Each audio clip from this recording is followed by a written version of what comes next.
I'm Oral Hershiser, and I am on Blue Review.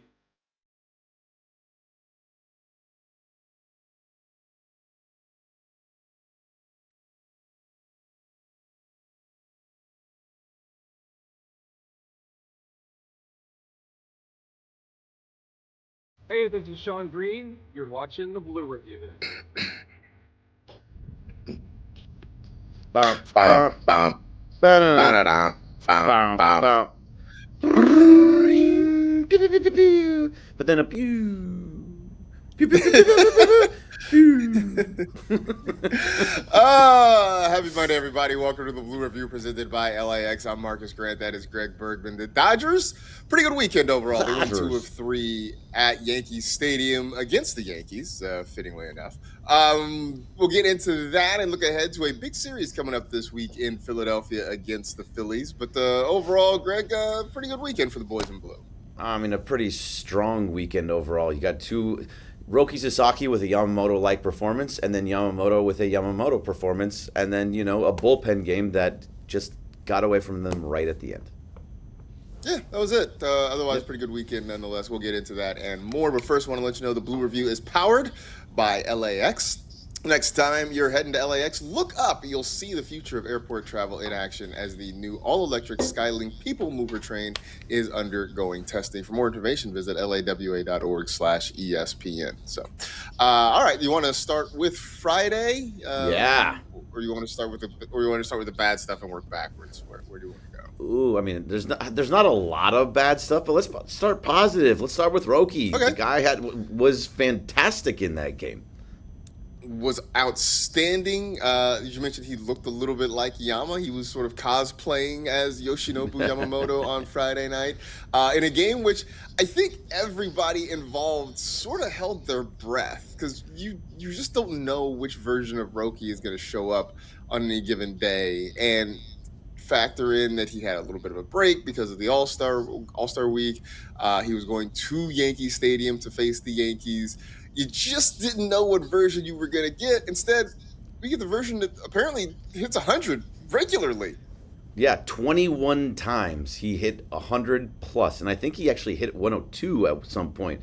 So if Roki Sasaki found something over the break, something in his mechanics, whatever it happens to be, that he's now going to throw over 100 miles an hour like this with consistency, then he starts looking like some of the guys that you see in like that.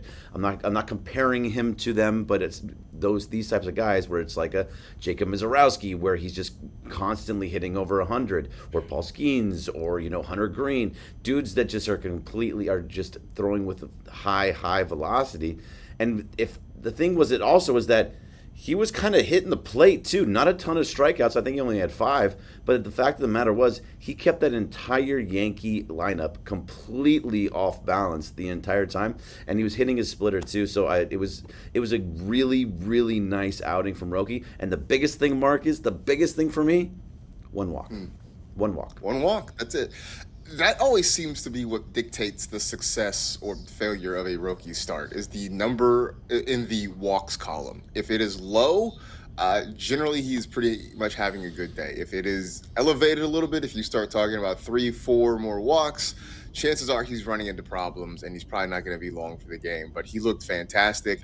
I had heard something about maybe he's using a bigger glove to hide that he might have been tipping pitches. I don't know if that's true or if that had any impact, but whatever, it seemed to work. So whatever you were doing before Roki, keep doing it. That's my expert advice and analysis here. Whatever you did that's right, keep doing that sort of thing. So if you remember, and it was either his last start or the start before that, Shohei and Yamamoto were talking, and you could see that they were talking about the glove positioning that he was going with too, and that was something that it seemed like maybe he could have been tipping. So if he goes with a bigger glove to help with those types of things, then great, because if he looks like that again, then we'll get back to the May version of Roki that was so good. That was fantastic, absolutely. And then offensively on Friday night, it was pretty much just one thing. Mookie Betts works a walk. Max Muncy maybe escapes if I had a 2-2 pitch, or a 1-2 pitch rather. Actually, no, it was an 0-2 pitch. Whatever. It was an It 0-2. hit the corner, it looked like. It's an 0-2 pitch. Looked like it hit the corner. Austin Wells did not challenge it. Probably could have been strike 3, and Garrett Cole could have been out of the inning. Instead, goes to 2-2, and Max Muncy hits a Max Muncy shot.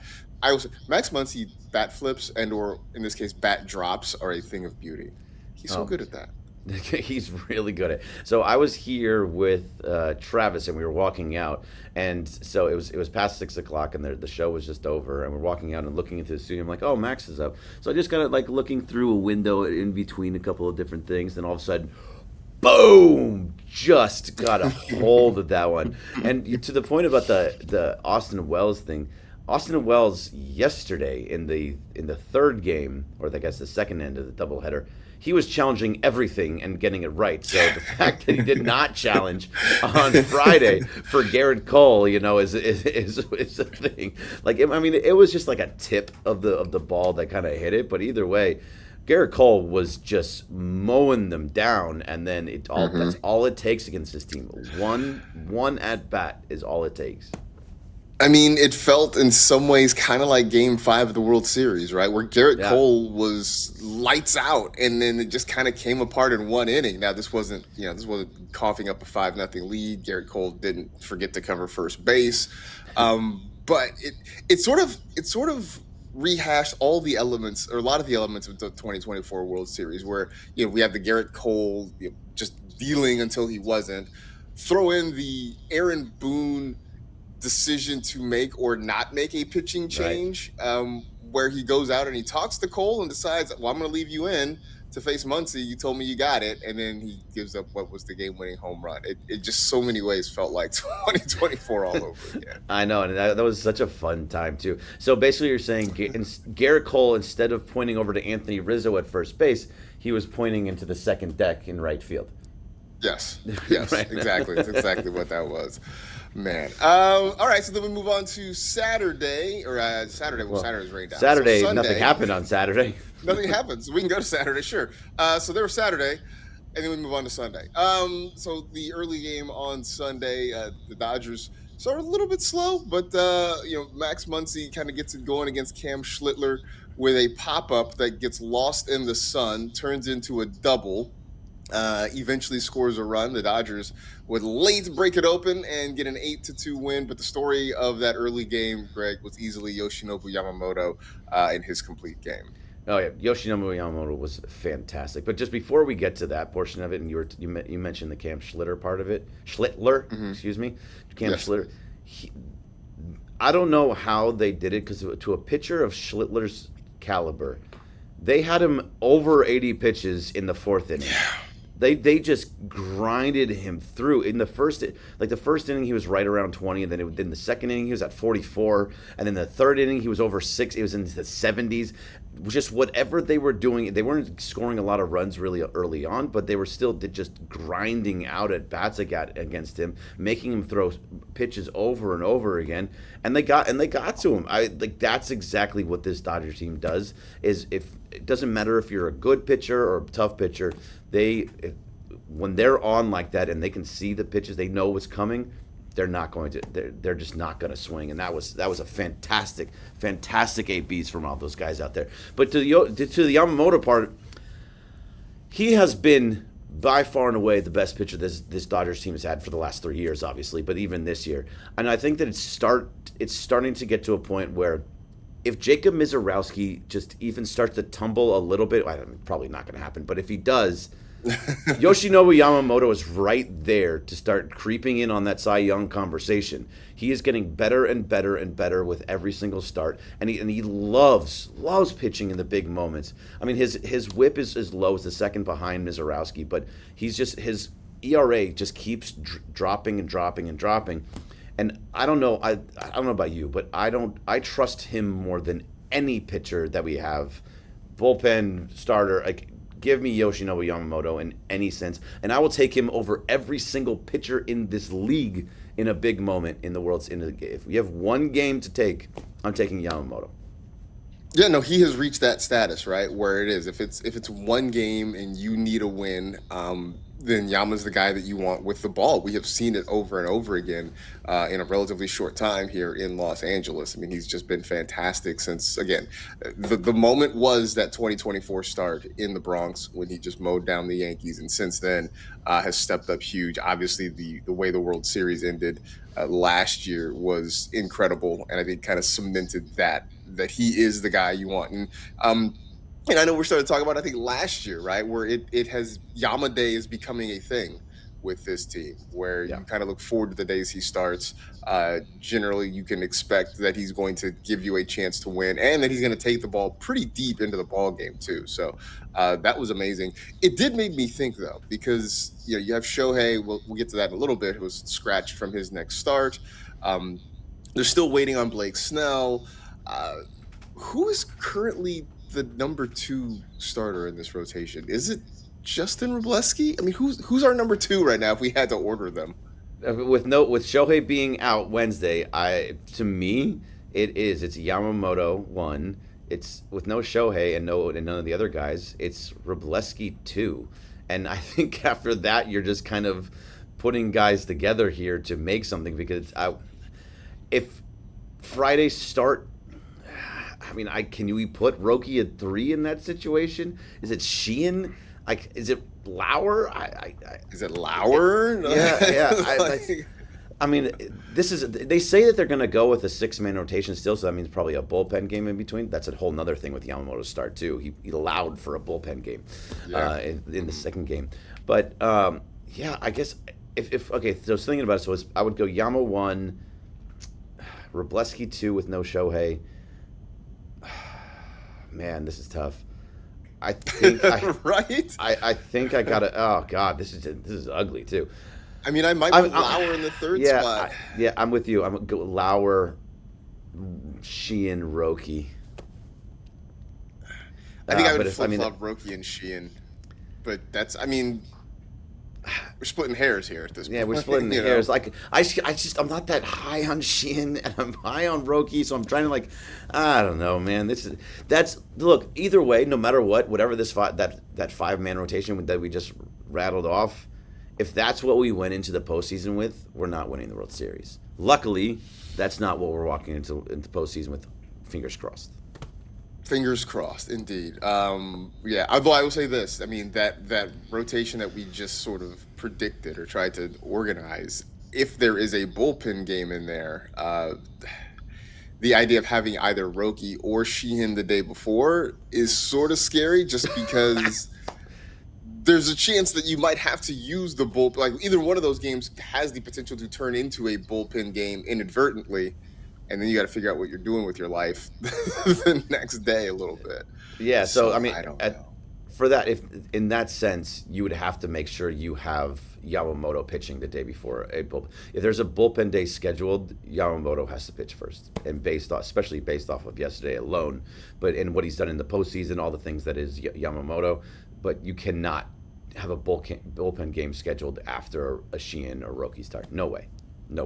Yeah, that's probably how it'll end up going, and we'll see how long that's going to go. But let's get to the nightcap on Sunday. Dodgers lose that one 2-1, a game where Yankees scored early and they scored late, and that was it. The Dodgers got one in between. I did see Cher Bear put it in the chat, and I put it in our text chain as well. There was a noble tiger in that one. There was.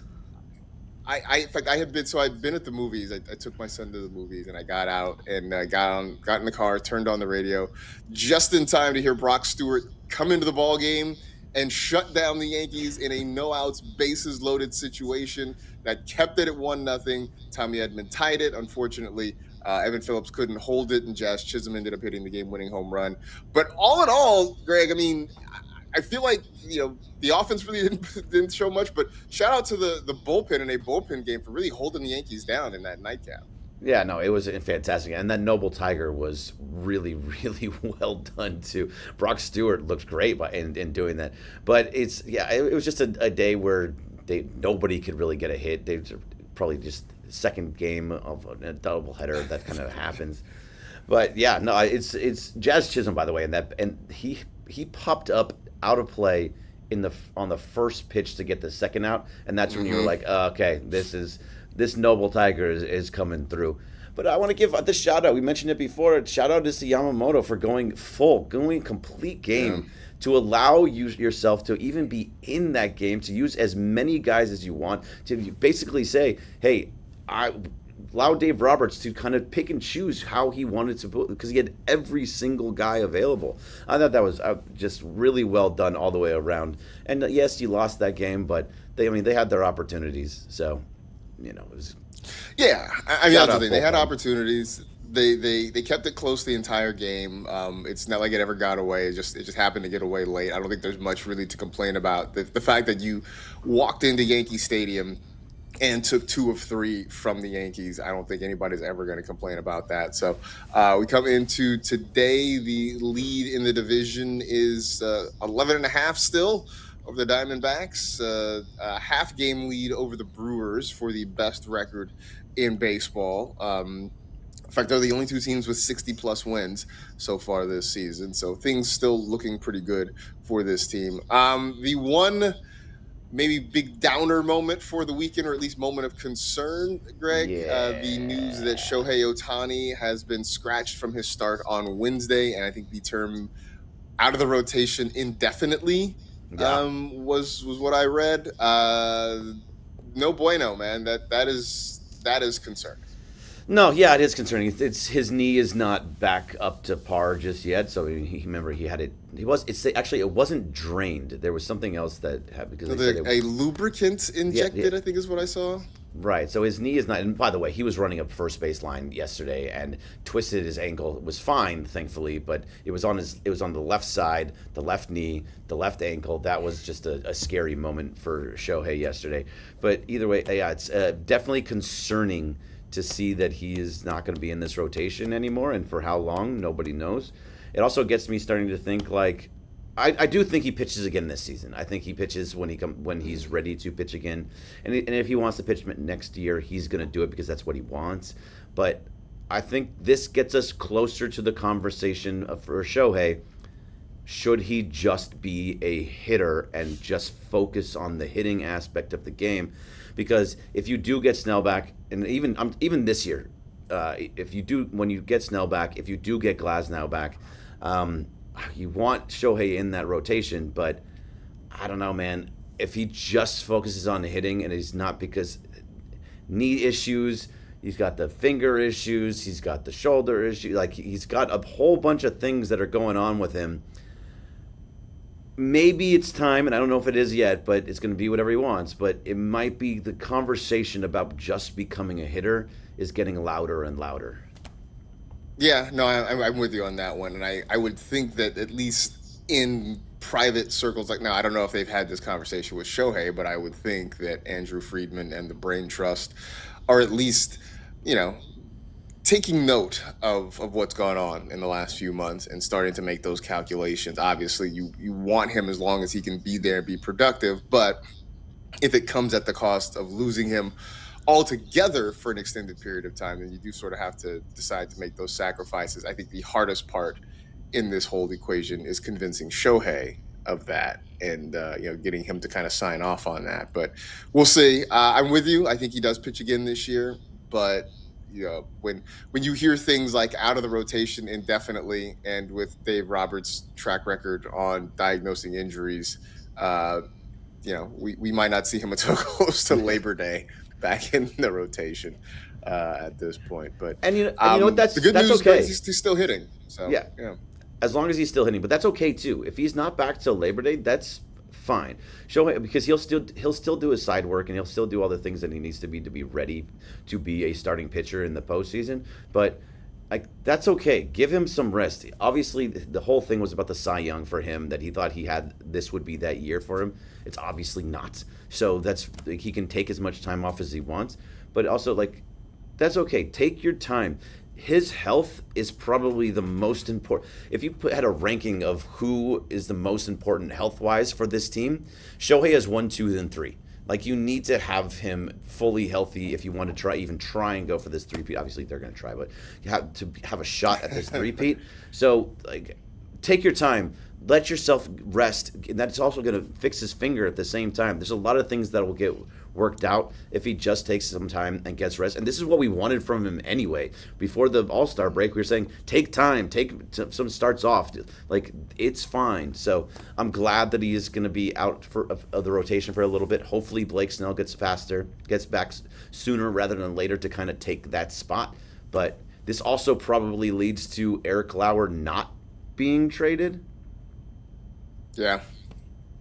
Yeah, I think so. I think Lauer is here for the foreseeable future just because he's been giving them consistently quality starts, and they're going to need that extra arm in the rotation, especially, River Ryan being hurt and just not looking like he's quite ready yet. I think, who knows what happens with Glass now. Snell, as you mentioned, hopefully back sooner than later, but they're going to be in need of rotation arms, especially if they want to keep going with the six-man rotation. So Eric Lauer, enjoy your stay here in Los Angeles a little bit longer. Get some in and out. I don't know, do something.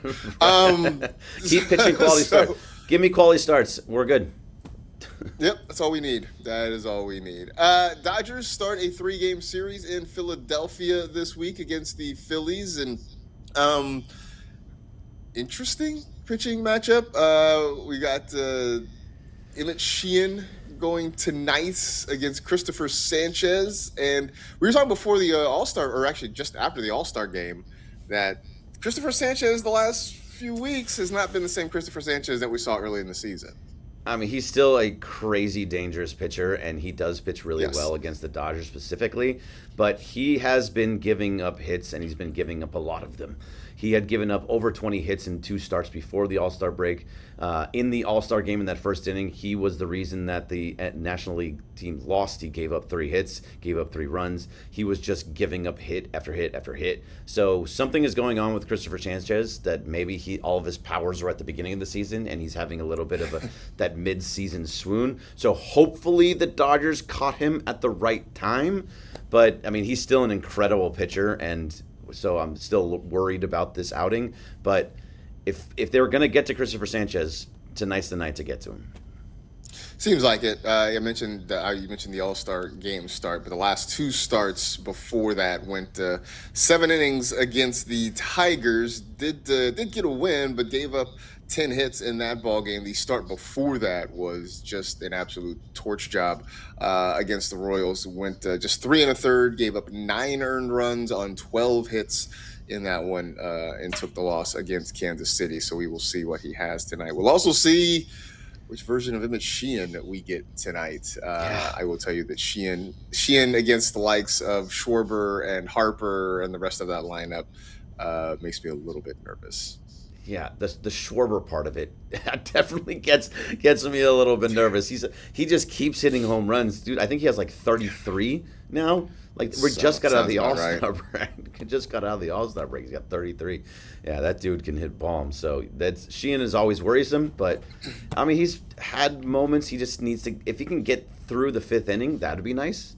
So that would be nice. So we will find out. 4:10 first pitch time here in Los Angeles, and of course we'll be back here tomorrow to tell you all about it. But in the meantime, stay tuned for the Sedano and Cap Morning Extravaganza. Appreciate everybody in the chat hanging out. Thanks to Carlo for production assistance as well. That'll do it for this edition of the Blue Review presented by LAX. For Greg, I am Marcus. We will see you here again tomorrow, 6:30 to 6:55 here on the ESPN LA YouTube channel. See you.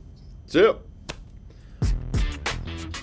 Blue Review.